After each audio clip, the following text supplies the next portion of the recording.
there, it's Lance from Love to Hate. And Sam. And we are back with a playthrough video. This time we are doing Gloomhaven, Jaws of the Lion. If you've never seen any of our videos, we are, I'm a gamer. Sam is not a gamer. And we do videos based on trying to find games that gamers can play with their non-gamer friends. And when we heard about Gloomhaven, Jaws of the Lion, and how it is geared to help people who've never played Gloomhaven learn how to play Gloomhaven, we decided we would jump into it. Or Lance decided we would jump into it. So that's what we're doing here. And we are going to play the first scenario. We're going to get started by reading the cover of the scenario book to give us the synopsis or the background or whatever. I don't know. All right, so here we go. It will be good to get back to the Sleeping Lion. After a fortnight going up and down the still river, chasing a bad lead on the missing blacksmith, you can almost feel the warmth of the inn's hearth with Gloomhaven's walls coming into view. You are almost home. To be fair, it's not just the blacksmith. An alarming number of people within the poorer districts of the city have gone missing. Usually nothing comes of it, though. Just another poor soul forgotten out here on the edge of civilization. The blacksmith's wife, Sandy, however, managed to somehow scrape enough money together to hire you to find her husband. You're not sure where the money came from, but no matter the source, it couldn't have come easy, which makes it doubly painful to return to the city empty-handed. True, Sandy was a little light on the payment, but you are the Jaws of the Lion, one of the most well-known mercenary groups in this backwater dump of a town. Surely, it can't hurt to take a charity case every once in a while. Getting good jobs is about maintaining a reputation, after all, which is why you really need to get to the bottom of this and not return to the widow with nothing but the calluses on your feet. Also, you probably shouldn't call her a widow to her face, at least not until the fate of the blacksmith has been confirmed. Given, however, that none of those who have disappeared have returned, the outlook is grim. As these cheery thoughts pass through your mind, you notice movement up ahead and immediately draw your weapon. The sun has dipped low in the sky, reducing visibility, but you can clearly see some ramshackled wooden barricades blocking the road in front of you. And sure enough, as you cautiously approach the scene, vermlings jump out from behind the obstructions, flashing crude swords and sharp sticks. You have to admit you are quite tired from the day's journey, but still, these oversized rats certainly picked the wrong group of travelers to ambush today. You are the Jaws of the Lion, after all, and are always ready to show there is only one outcome for anyone who dares threaten you. If that doesn't make you want to play. It does! It does make me want to play. Okay, so the book tells us that we are to add a sticker to the game board. And for those of you that are familiar with Gloomhaven, this is something you do quite often. We are going to add sticker number 1, which is Roadside Ambush. You're going to add that right here. What do we add that to? It says B1. We add it to B1, so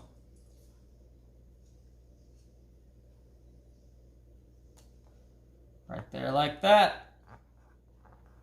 Check it out, Sam. Is that the whole game? No, that's not the whole game. Oh, I did that wrong. Crap! Oh well. On to the game. Alright, so the introduction.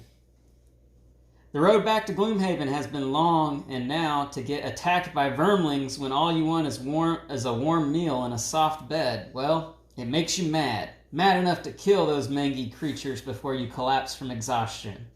Of course, the vermlings have other plans. They gibber about wanting your coin and the meat on your bones. Nasty things, really. Best to ignore their ranting and end this quickly. Alright, so we're going to add vermlings. These are vermling raiders to the board here. We add a yellow, I forget what you call these, the harder ones, and the white ones that are easier. to kill, we're going to add to these spaces here because we are set up for a 2-player game, right there, like that. And now we're going to pick our starting characters. Sam, you get to pick first. These are your options here. You're given the icons there. If you would like, I can give you just... Okay. Which one are you taking there? First one closest to me. All right. You are... that one there, so go ahead and open that up. I'm going to take the hatchet. Is there jewelry in here? I don't believe so. Is that open up?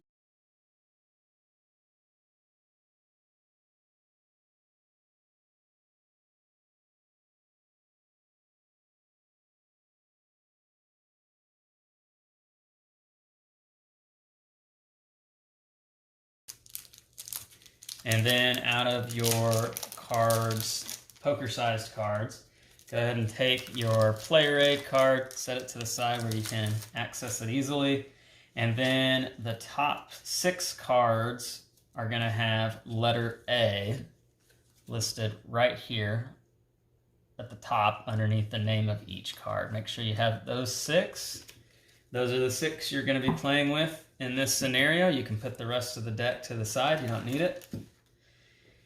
And we begin. So, in a game of Gloomhaven, and for those of you out there, my wife has never played Gloomhaven before. I have played most of the original campaign, and so I am explaining it to her for the very first time. We'll see how this goes. I'm glad they can't see my face. So, in Gloomhaven, you have 6 cards. Each turn, you're going to pick 2 to use. What you're using these cards for is on each card there is a top action and a bottom action. Typically speaking, the top action usually is an attack of some sorts. The bottom action is usually a movement of some sorts. Not always the case, but mostly that is the case. Anyway, you will pick 2 to use each turn. The number in the middle is your initiative. And so out of the 2 cards you pick, whichever is the lower of the 2 cards is your initiative number. The reason why that is important is because whoever's initiative is lowest amongst everyone playing gets to go first, and that includes the bad guys. For this first scenario, the bad guys are stuck at initiative of 50. So every turn they will play at 50. If you play a card that is lower than 50, then you're going to get to go before them. If you play a card that's higher than 50, you're going to play after them. Does that make sense? Sure. Okay. The little blue boxes tell you exactly what each card does. So this is made specifically to help you understand without me having to go over every single card. Generally, the idea of the game is that you want to move from where you are towards these bad guys and kill the bad guys before they kill you. In fact, right here, our goal for this mission, the roadside ambush, this is scenario 1, is to kill all the enemies. We have to kill all the enemies before they kill us. Your health is this red number under the 1. So I'm at 8. What is your health? 6. Okay. So you have a health of 8. I have a health of 8, and we're going to put that on one of these dials here. And you have a health of what? 6? Yes. Okay.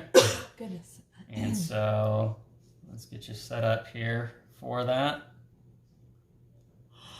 There you go. That thing is easy to move if you're not careful. Now,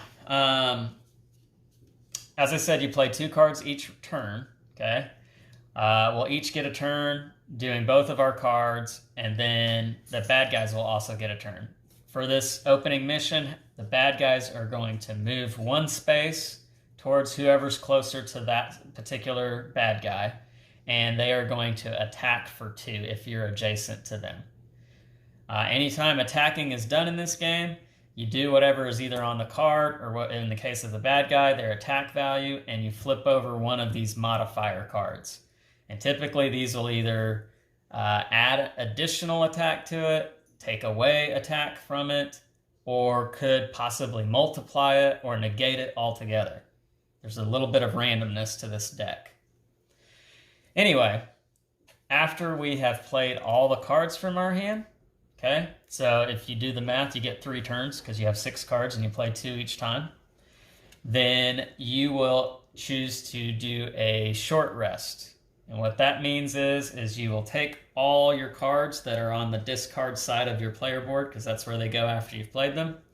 You'll turn them face down, you'll shuffle them up, you'll randomly pick one, and you'll put it over here on the lost side of your board, and that card is gone from the rest of the scenario. And now you would only have 5 cards, meaning you only get 2 turns to play with, because you have to have at least 2 cards to start a round. So after you have played 2 times, then you'll have to do another rest, and you will lose another card, and you'll have 4 left, and so on and so forth. If you cannot complete the scenario by the time you have less than 2 cards in your hand to start a round, so you're stuck with only 1, then you are exhausted, and your character cannot go on, and it's up to the other person to finish the mission out, and if they become exhausted, then you lose. What if I'm already exhausted? Oh, Lord. So, we will begin. So at this point, look over your cards. If you don't care too much, just pick 2 to do. You probably don't want to do anything that heals yourself because you're not damaged.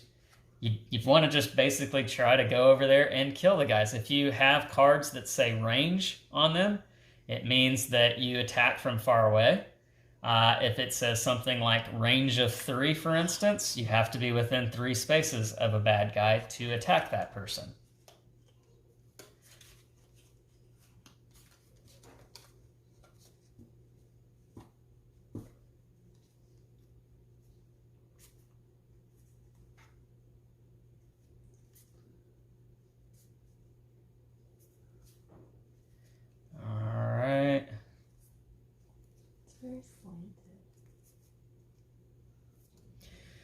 Okay, so I have my 2 cards ready. Sam, do you have your 2? Yep. All right, we reveal at the same time.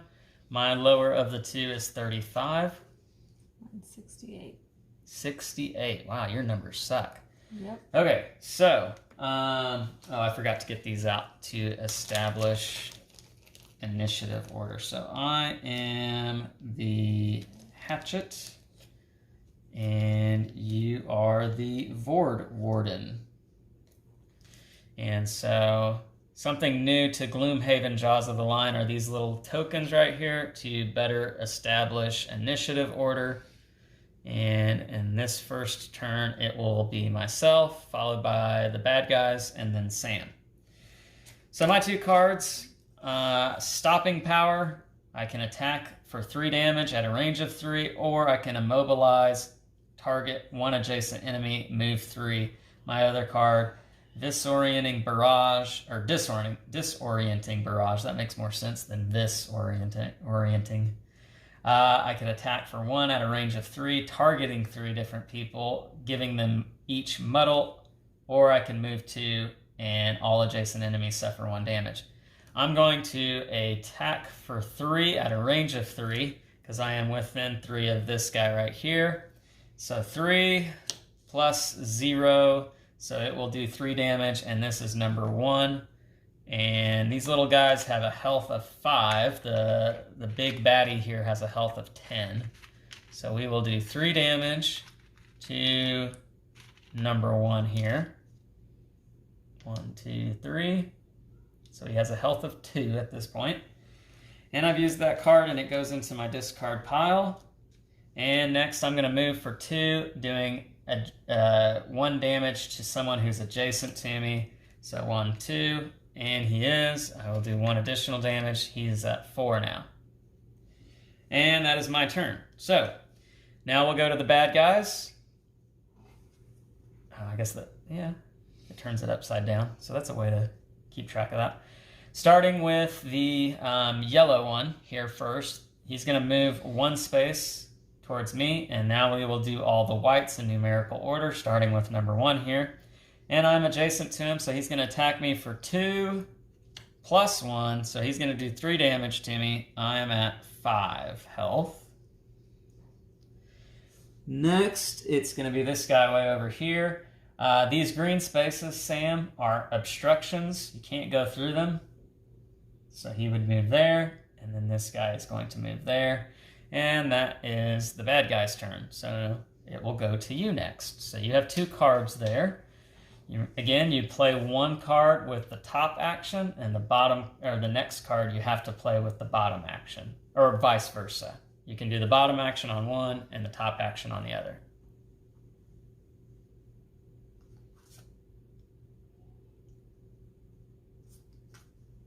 Okay. 1 ally within range 3 may perform attack 2, range 3. Attack of 2, range of 3. Use the ally's attack modifier deck for this attack. Okay. So if it is a ranged attack, let me see the card. Okay, yeah. So so you're using this on me because I'm your only ally, and I'm attacking for 2 at a range of 3. Whenever you do a ranged attack and you're adjacent to a bad guy, you have disadvantage because essentially you're trying to fire a bow and arrow close up, and it's hard to do is the idea. And so when you do disadvantage, you flip over 2 of these cards, taking the worst of the 2. So I'll flip over 2. I got -1 and +2. So 2 minus 1 is 1, which is enough to kill this guy. And so we will remove him off the board. So he is dead. Okay? And so you played the top action. So you have to play the bottom action on that card. Move to strengthen range 3. Okay? So you're going to move 2 hexes, and then you or 1 ally within 3 hexes gains advantage on all their attacks until the... Yeah. Why didn't you move me? I haven't moved you yet. I'm still reading the card. Okay, sorry. So we're going to move up to 2 hexes, and then an ally within 3 hexes is going to gain advantage on their attacks until the end of their next turn. And the strengthen advantage is that it's the opposite of disadvantage. You flip over 2 cards and you take the better of the 2. And so, Sam, you get to move 2 spaces. Where would you like to move? We're trying to kill these bad guys. Forward. Okay, well, 1. I can't go there. Can't go there, and you can't end on the space where I'm at. So 1, 2. Okay? And would you like to receive the strengthen, or would you like for me to? I will. Okay? So we will give you a strengthened token, which goes on your player board. And these 2 cards are going to go right here where your dial is. So let's move your dial out of the way. And that is the end of the round. So with the cards you have left, the 4 cards that you haven't played yet, you are going to pick 2 more cards to use, taking a look at how things are on the board. Remember, this guy has a health of 10 instead of 5.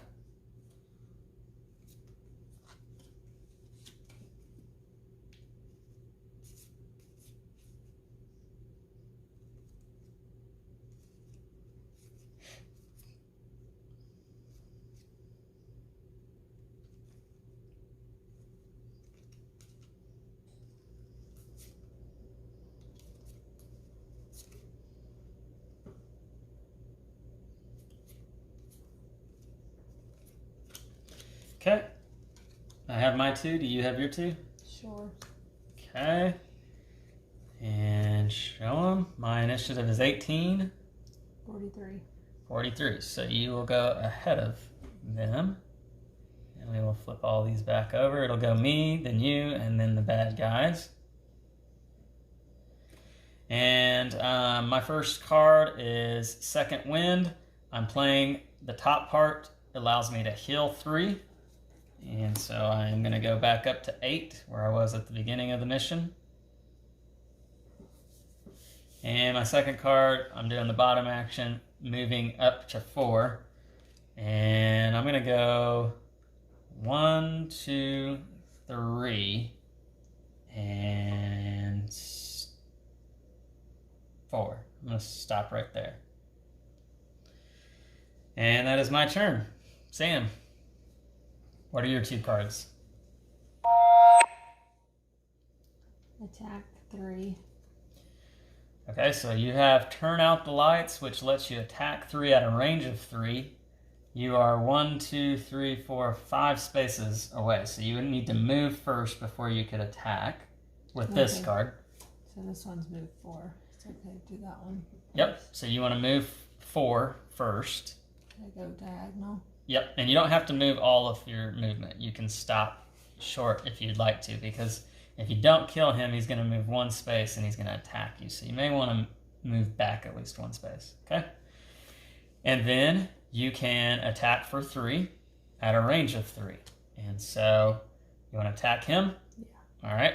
So your initial attack is 3, but you flip over 1 card. Did you shuffle that before we started? Yeah. Okay. Not well. So it's times 2. You attacked for 6. Man. Did you kill him? Nope, he's got a health of 10. Yeah. But 6 is pretty stinking good.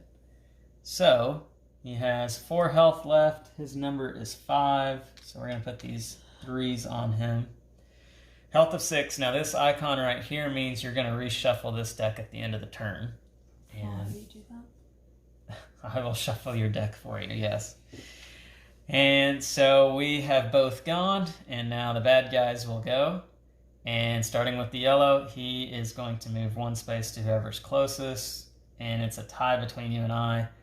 I think in original Gloomhaven, it might have had something to do with turn initiative. I think in this, it just tells you to pick one. So we're just going to move him here, as that is still within the same distance as both of us. This guy will move 1 space there, and this guy will move 1 space there, and they're done because they're not adjacent to anyone to attack. So we're at the end of the turn, and we will reshuffle your attack modifier deck.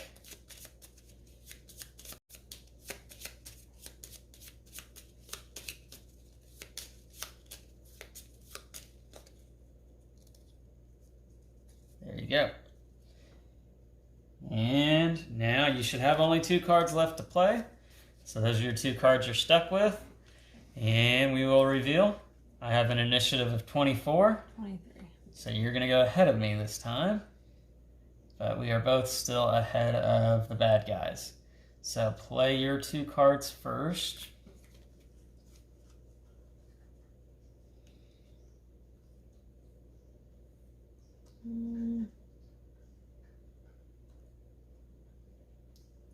I'll do attack 3.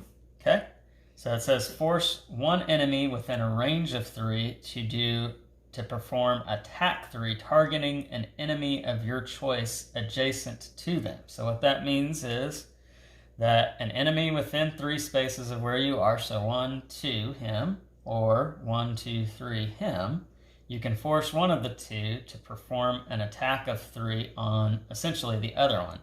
Now he only has 4 health, he has 5 health, so would you like for him to attack him and they both be damaged? Or would you like for him to attack him and possibly kill him? Do that one. Okay. So it is attack of 3. And we use the monster's attack modifier deck for this attack. And so it is 3 plus 1. So that's 4. He is dead. Because he had a health of 4. And you just killed him. Very good.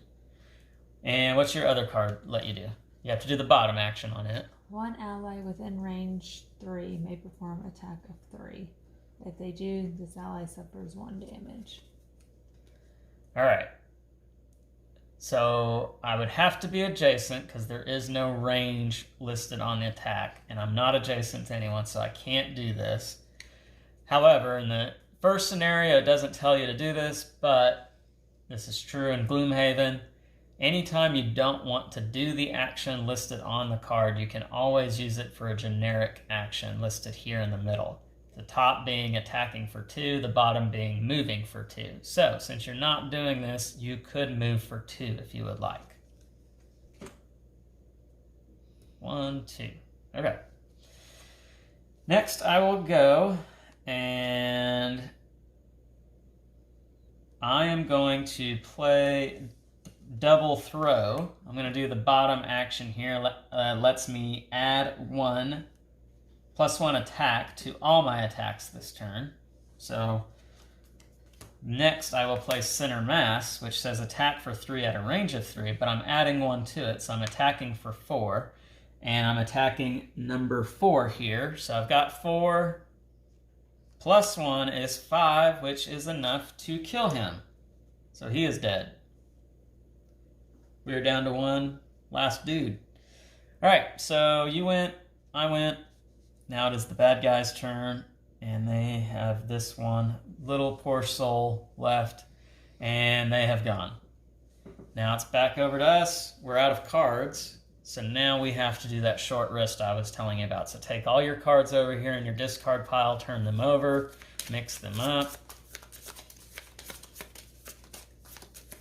and discard 1 at random. And that card will go over here on the lost side. We forgot to do your strengthening, but so too late. All right, so that card is lost for the rest of the game. Man, it was such a good card. Unless, and I think this is a new rule. I'm not familiar with this from original Gloomhaven. If I'm wrong, I'm sorry out there. But it gives you the option that if you would like another chance at picking a different card, you can take -1 health and put that card back in your hand and pick a different card. Would you like to do that? I don't think it really matters. We've got 1 bad guy left to kill. Yeah. Okay. So the game continues with your 5 cards that you have. Pick 2.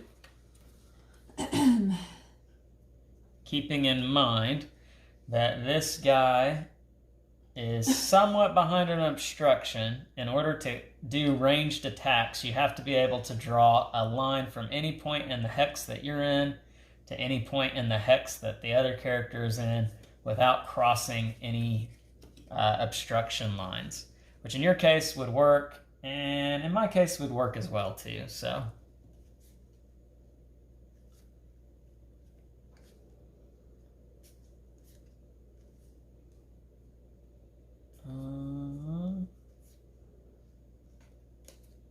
oh, there it is.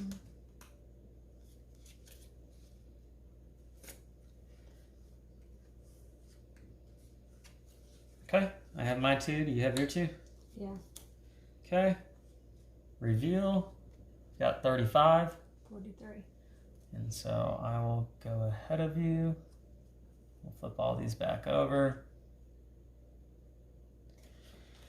And my first card is going to be Stopping Power, doing an attack of 3 at range of 3.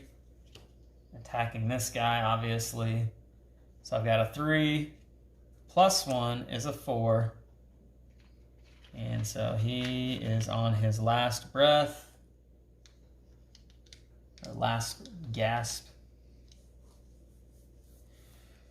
And I'm going to move 2, doing 1 damage to any enemies that are adjacent. And that is enough to kill him. I'm gonna kill him. I'm sorry, I got to him before you. And we have killed all the bad guys. So when you win, you get to... Yeah, it's over. When you win, you have to read the conclusion too, though. Okay? Alright, so it says... You wipe the blood of the last vermling from your face, and your thoughts return to the sleeping lion. Surely they've got a stew ready by now. It would be so perfectly warm and soothing, and it's right through that gate, so close you can already taste it. But then another thought comes. It is highly unusual, brazen really, for a pack of vermlings to operate this close to the city. Could they be behind the string of disappearances?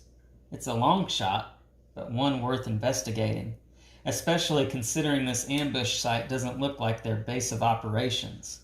There's probably a nest nearby. With any luck, we'll have more information on the missing blacksmith. And treasure. Treasure would be nice. Hey, we don't need a blacksmith or a treasure. Let's go home and take a nap. Wow. So disappointing in you. All right, rewards. So whenever you accomplish something, whenever you end the scenario, you typically get rewarded. And this one says new location, a hole in the wall. Add sticker 2 to the board. A hole in the wall? A hole in the wall. It says we're going to add it on B1, which is where we already are. That's interesting. And I'm going to mess with that later because I put this first one on here horribly. I'm going to have to redo that. But anyway, we would get to add that, and we would go on to scenario 2. But we're going to end right there for right now. We may do another playthrough video of scenario 2. We will see about that. But hopefully this was enjoyable, entertaining for you guys. Sam, what did you think about the first scenario of Gloomhaven, Jaws of the Lion? It was easier than I thought it was going to be. I told you it's not that hard. It's really not. I'm just really good at it. You're just really good at it? Okay, yeah. I think that's what it is. All right, well, all right, guys. If you like this video, please consider liking and subscribing. This has been Love to Hate.